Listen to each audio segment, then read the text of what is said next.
Good morning बच्चों। पिछली कक्षा में हमने दंतुर मुस्कान के बारे में जाना था, जिनके कवि नागार्जुन थे।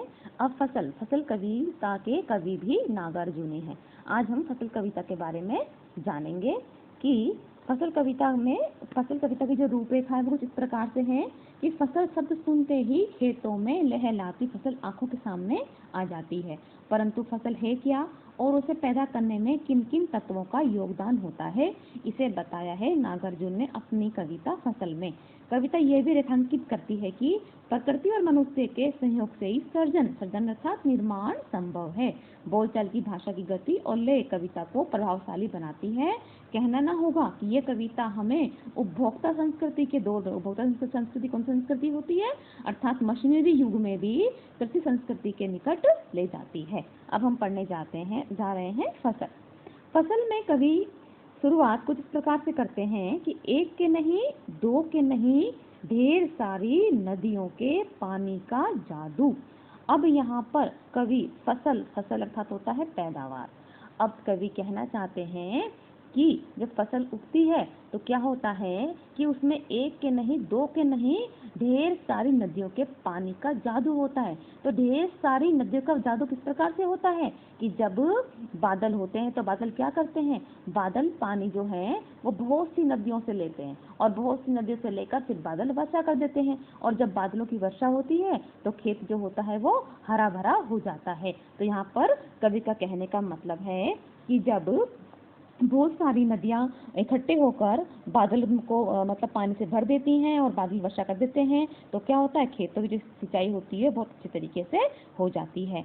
अब आगे कवि कहना चाहते हैं, एक के नहीं, दो के नहीं, लाख लाख कोटि कोटि हाथों के स्पर्श की गरिमा।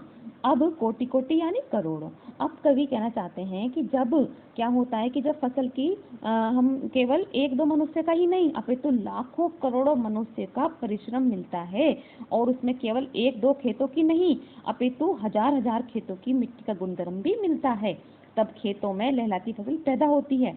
इस प्रकार प्रकृति और मनुष्य के दोनों के सहयोग से ही सृजन अर्थात निर्माण संभव होता है। कहने का तात्पर्य यह है कि जब फसल को उगाया जाता है तो फसल उगाने में केवल एक व्यक्ति का योगदान नहीं होता, इसके लिए बहुत से लोग इकट्ठे होकर कार्य करते हैं तभी तो। और इसमें क्या होता है कि जो फसल होती है वो अपने साथ हजार हजार मिट्टी का गुणधर्म लिए होती है। अब मिट्टी के गुणधर्म का मतलब क्या होता है कि मिट्टी में अत्यधिक पोषक तत्व होते हैं और वो तरह तरह के होते हैं जिससे जो फसल है वो अच्छे से उगती है।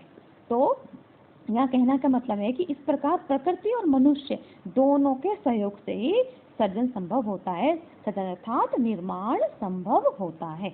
अगला पढ़ते हैं, फसल क्या है। अब यहाँ पर कवि ने हमसे प्रश्न किया है कि फसल क्या है, और तो कुछ नहीं, वह नदियों के पानी का जादू है, वह हाथों के स्पर्श की महिमा है, भूरी काली संदली। अब यहाँ पर मिट्टी के विशेषण बता दिए गए हैं, कौन कौन से, भूरी काली और संदली का गुणधर्म है, रूपांतर है सूरज की किरणों का, सिमटा हुआ संकोच है हवा की थिरकन का। अब संदली अर्थात क्या होता है, एक प्रकार की मिट्टी, रूपांतर बदला हुआ रूप, संकोच झिझक, थिरकन अर्थात नृत्य।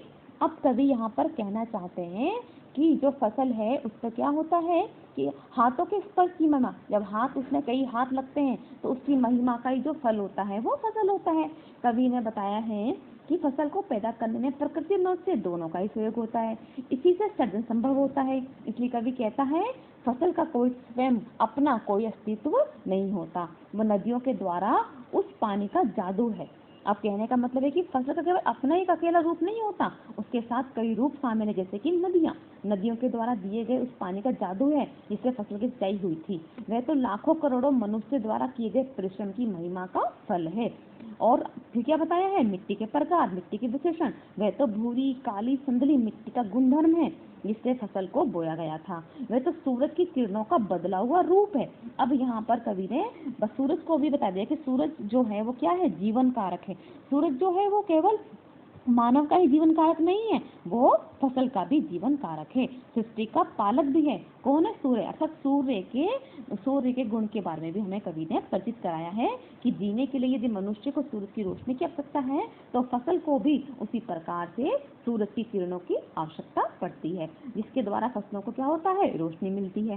साथ ही इसमें हवा का भी समान सहयोग है। इस प्रकार इन सबके सहयोग से ही खेतों में लहलहाती फसल खड़ी होती है। अब हवा से क्या होता है, हवा में क्या होता है, हवा थिरकन थिरकन नृत्य से करती है। ऐसा लगता है कि जब फसल हवा चलती है तो फसल लहलाती है, ऐसा लगता है कि फसल नृत्य कर रही है। जैसा कि आपने बायो में भी पढ़ा होगा कि क्या होता है कि फसल को, एक जो पौधा होता है उसको भोजन के लिए क्या होता है, सूर्य, हवा और पानी, तीनों चीज की आवश्यकता होती है। साथ में मिट्टी की भी आवश्यकता होती है क्योंकि मिट्टी में अनेक प्रकार के खनिज तत्व होते हैं। उसी प्रकार से कवि ने बताया है कि फसल को भी जीने के लिए, फसल अर्थात पैदावार, तो फसल को भी पालने के लिए, बढ़ाने के लिए, लोगों तक पहुंचाने के लिए एक नहीं हजारों लोगों की मेहनत का फल होता है, हजारों नदियों का पानी होता है और हजारों मिट्टी गुंधन लिए होती है। साथ में सूरज और हवा भी फसल के पोषक तत्व हैं।